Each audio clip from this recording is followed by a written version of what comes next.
I'm Dr. John Gartner. And I'm Dr. Harry Segal. And welcome to this preview of Shrinking Trump. Shrinking Trump is a weekly podcast that John and I launch, and it's posted every Friday.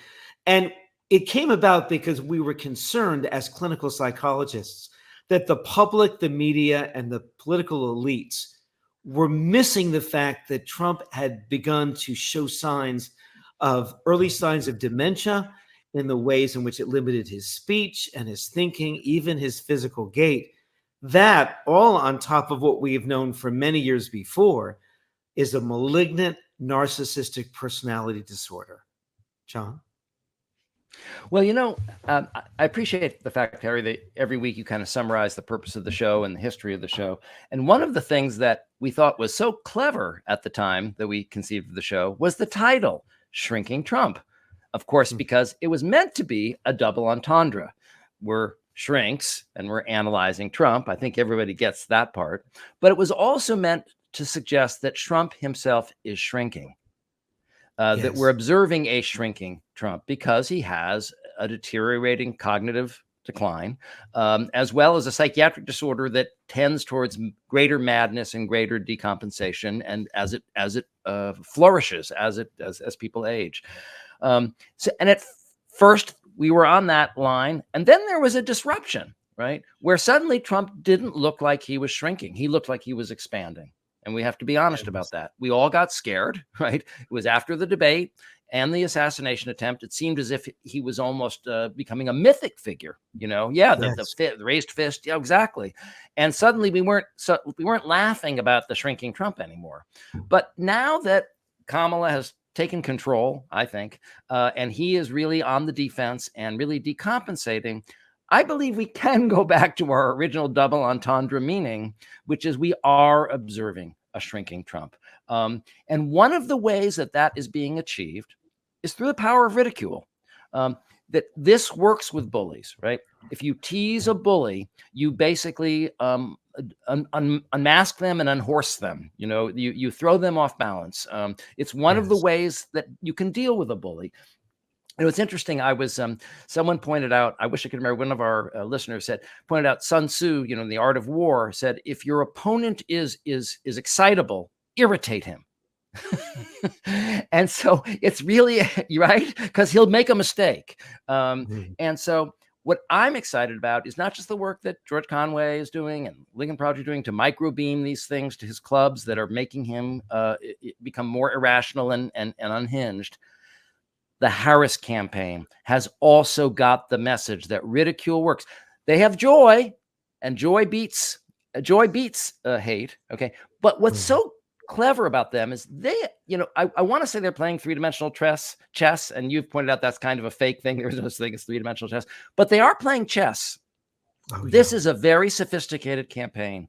I mean, I really can't contrast it more pointedly to the Biden campaign that kept making these mistakes. We kept yelling at them. It had no effect. I don't think we need to tell anything to the Harris campaign. They have got it down. They've got the message. And so in addition to projecting joy, they're also projecting scorn and ridicule. And they're doing both. They're chewing gum at the same time. Yeah. No, right. They're doing many things at once, which is extraordinary. But one thing I want to just to give a sort of a nuanced riff on what you said a few minutes ago. While Biden was under siege to change his mind, to drop out of the race, Trump went quiet. It's one of the few times where he wasn't doing very much. He was being told to let Biden flounder. And after the assassination attempt, where he had that instinctive gesture, he insisted on it, which is the part of Trump that was intact. It was rather effective, I think, really brilliant. The showman. But you know what? In that debate where he looked so much better than Biden, he was actually lying and also deteriorating in his answers. It really was there all along. It was just being masked by the spectacle of Biden struggling and by the media's attention on that struggle. And Trump was getting a pass. And as you're pointing out with the Lincoln Project and then Conway's group and now the Harris campaign, he's no longer getting a pass. He's in the spotlight. Right. So let's look at how the press is reporting on this change. Finally, and can I just add another finally? The Democrats have found Trump's Achilles heel. Ridicule him. Kamala Harris gets it. Yes, we should fear Trump, but we should also mock him mercilessly because it drives him nuts. And third, and most of all, sustained ridicule has the potential to reinforce the downward spiral Trump is now in. He probably likes it when we call him a fascist or authoritarian because it expresses fear of him and he aches to be feared. It acknowledges his power. This motivates him and makes him stronger. Ridicule makes him weaker. Ridicule makes him small. Ridicule makes him desperate. He'll try to respond with ridicule of his own, but he's not a clever man. He's a stupid man. He has no wit. He has no sense of mischief. He doesn't read. He doesn't think beyond first reactions. These nicknames of his, which the press has made such a big deal of over the years, they're nothing. They're dick contests put into words. Little Marco, Sleepy Joe. There's nothing remotely clever about any of them. I think that's a great analysis. And that's the point. It makes him weak. And so that's the thing. When people were screaming, he's a fascist, he's going to kill us all. And we had weak appearing Biden.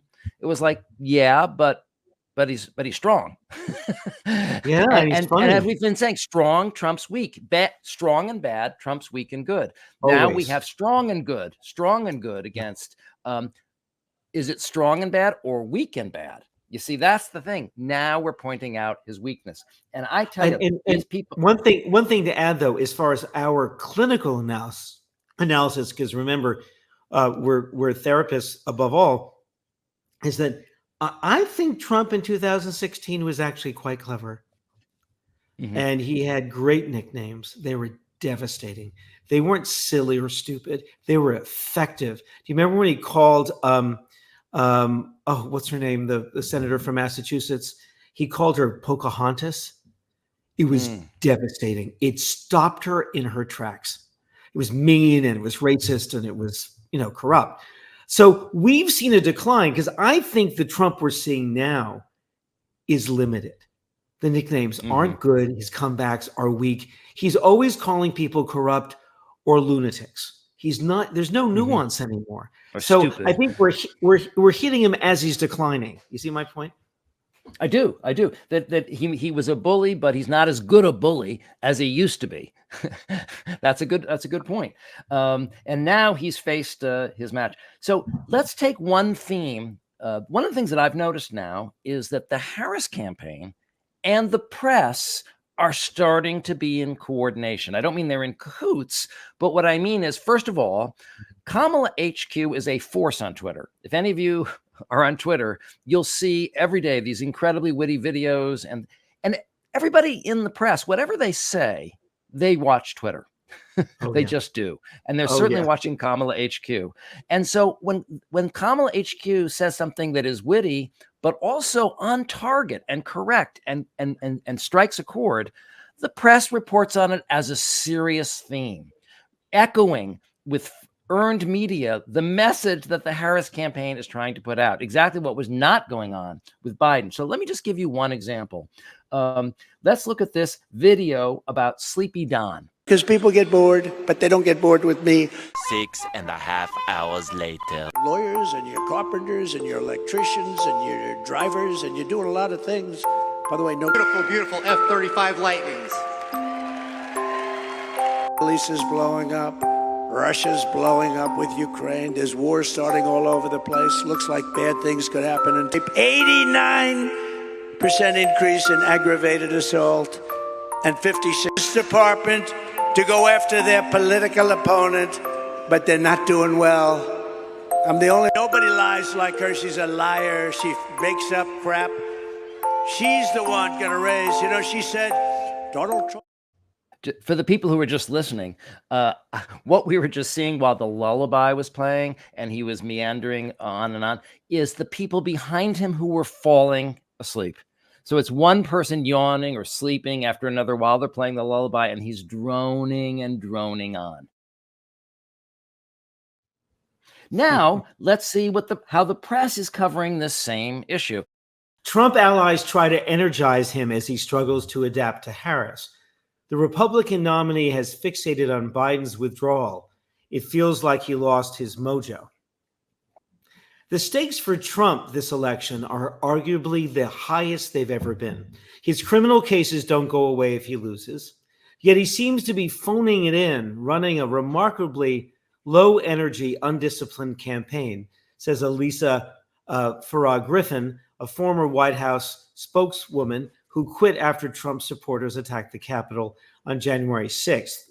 From spending days off the campaign trail golfing to coming up with frankly weak nicknames like Kamala, it feels like he's lost his mojo.